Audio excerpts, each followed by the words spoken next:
So hello everyone, welcome to नवीस world. तर आज आपण बनवणार आहोत वाटाण्याची भाजी. तर त्यासाठी मी ते सर्वप्रथम संध्याकाळी वाटाणे भिजायला घातले होते आणि आता मी ते कढईमध्ये घेतलेले आहेत आणि आता ते मी भाजून घेणार आहे. त्यासाठी मी ते तेल 1 चमचा तेल घातलेलं आहे.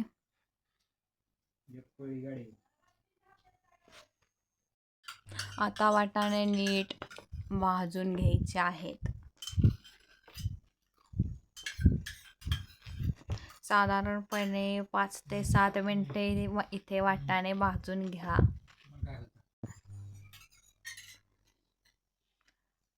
किंवा तुम्ही इथे वाटाणे भाजल्यानंतर ते वाटूनही घेऊ शकता. तेही कालवण खूप छान लागते.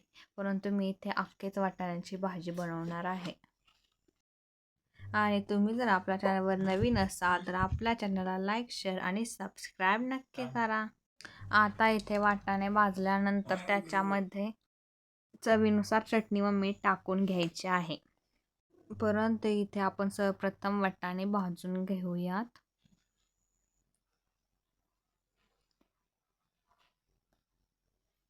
आणि वाटाण्यामध्ये तेल ओतण्यापूर्वी तुम्ही वाटाण्याचे सर्व पाणी काढून घ्यायचे आहे आणि त्यानंतर वाटाणे भाजलेले आहे. तुम्ही पाहू शकता. आता मी इथे चटणी टाकणार आहे.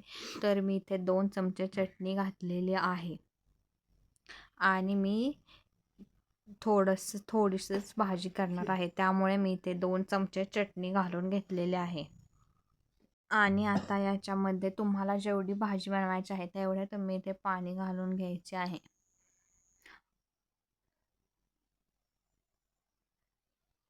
तर मी इथे साधारणपणे 1 तांब्या पाणी घालणार आहे.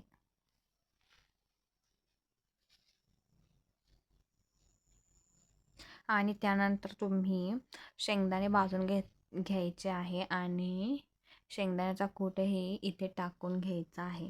तुम्ही पाहू शकता मी इथे शेंगदाण्याचा कूट भाजी थोडीशी उकळल्यानंतर टाकलेला आहे. आणि तुम्ही पाहू शकता आता साधारणपणे 10-15 मिनिटांनी आपली भाजी शिजलेली आहे. तुम्ही पाहू शकता किती बारीक कलर आलेला आहे. आणि इथे वाटाण्याच्या भाजीबरोबर खाण्यासाठी मी इथे पापडही तळून घेतलेले आहेत. तर कोणाकोणाला पातळ भाजीबरोबर पापड खायला आवडतात कॉमेंटमध्ये नक्की सांगा. आणि तुम्ही जर आपल्या चॅनलला लाईक, शेअर, सबस्क्राईब केले नसेल तर आपल्या चॅनलला लाईक, शेअर, सबस्क्राईब नक्की करा. Thanks for watching.